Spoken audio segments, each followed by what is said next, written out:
내 경제 순위가 예를 들어서 현재 100명 중에 50등이었는데 해가 갈수록 55등, 60등, 70등 이렇게 뒤로 밀리는 거예요. 이해하셨나요? 부자가 되겠다는 건 둘째 치더라도 내 현재 경제 순위는 유지를 해야 할 거 아니에요. 그죠? 조기 은퇴한 남자.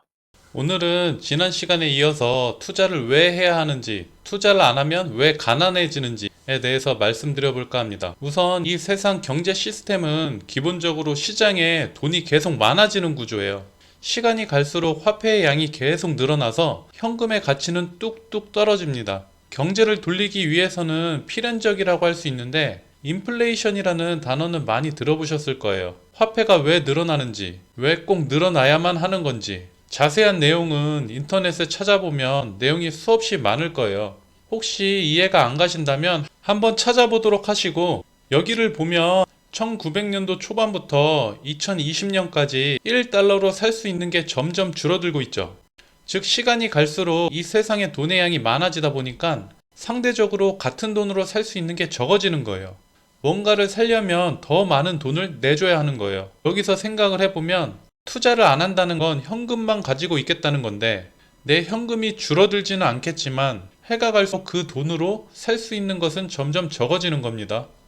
나는 현금을 가지고만 있었는데 점점 구매력이 줄어들어서 살 수 있는 게 적어지고, 내 경제 순위가 예를 들어서 현재 100명 중에 50등이었는데 해가 갈수록 55등, 60등, 70등 이렇게 뒤로 밀리는 거예요. 이해하셨나요? 부자가 되겠다는 건 둘째 치더라도 내 현재 경제 순위는 유지를 해야 할 거 아니에요. 그죠? 조기 은퇴한 남자. 즉 현금을 가지고 있으면 상대적으로 점점 가난해지는 겁니다. 뭐 시기마다 금리의 영향으로 돈이 귀할 때도 있고 자산이 귀할 때도 있고 변동은 있는데, 장기적으로 보면 화폐 가치는 하락해요. 우리 1, 2년 살다 갈 거 아니잖아요. 이걸 먼저 이해하셔야 돼요.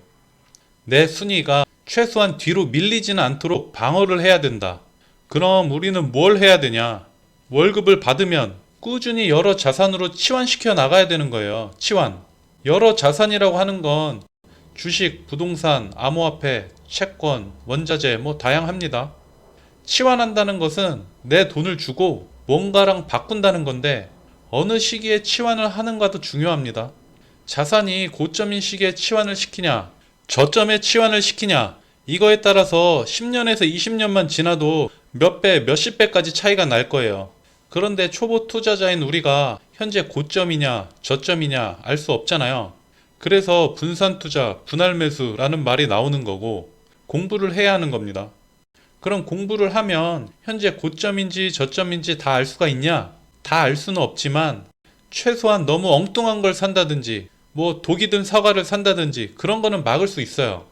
그리고 예를 들어서 지금 어떤 이슈가 있는데 이게 구조적인 위기인지 아니면 오히려 기회인지 판단할 수 있는 눈을 길러야 되는 거고요. 공부를 해서.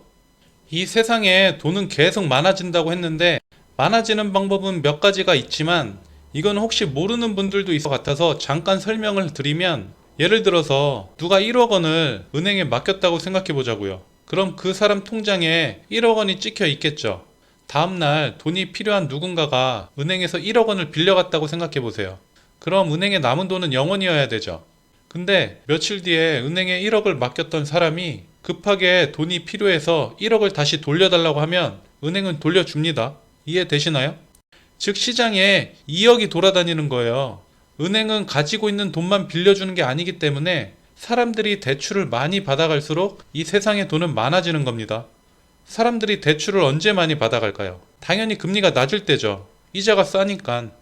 그래서 금리가 낮아지면 이 세상에 돈이 많아지는 겁니다. 그럼 자산 중에 어떤 거를 투자해야 되냐? 사실 정답은 없어요. 그건 아무도 모르는 겁니다. 전문가도 모르는 거예요. 어쩔 때는 주식이 오를 때도 있고 어떨 때는 부동산이 오르고 그때그때마다 다른 거예요. 그래서 분산 투자를 해야 한다는 거고, 근데 결국 시간이 지날수록 시장에 돈이 많아지니까 조금씩은 다 올라갑니다. 그러면 우리는 어딘가에 투자를 해야 하고 비중을 실어야 하는데, 미래는 모르겠지만 지난 과거를 들여다봤을 때 결과론적이기는 하지만 여러 자산 중에 뭐가 수익률이 제일 좋았는가를 생각해 봐야 한다는 거죠. 즉 확률 게임이죠. 기본적으로 확률이 높은 곳에 우리 자산을 포진시켜야 하는 거고, 수익률이 높은 것도 중요하지만 얼마나 안전한가도 또 고려해야 되죠. 내가 어떻게 모은 종잣돈인데 어딘가에 던졌더니 쓱 가라앉으면 안 되니까요. 기본적으로 투자란 것은 던질 투, 재물 자라는 한자인데, 내 자산을 어딘가에 던지는 겁니다. 즉, 던진다는 것은 기본적으로 리스크가 있는 행동이에요. 그래서 우리나라 국민연금이나 전 세계 대형 자산운용사만 봐도 주식, 부동산, 채권, 원자재, 암호화폐 골고루 분산해 놓잖아요. 그 말은 걔네도 뭐가 오를지 모른다는 거예요. 최소한 중간은 가자. 나의 부자 순위가 뒤로 밀리진 않겠다 라는 생각으로 포트폴리오를 짜놓는 거예요, 안전하게. 그럼 우리가 해야 할 일은 뭐냐? 당연히 분산 투자가 안전하고 좋은 건 알겠는데, 개인은 굴릴 자산도 적어서 이것저것에 분산하기도 힘든데 어디에 투자를 해야 하냐? 제일 안전하고 수익률이 높은 자산은 뭐냐?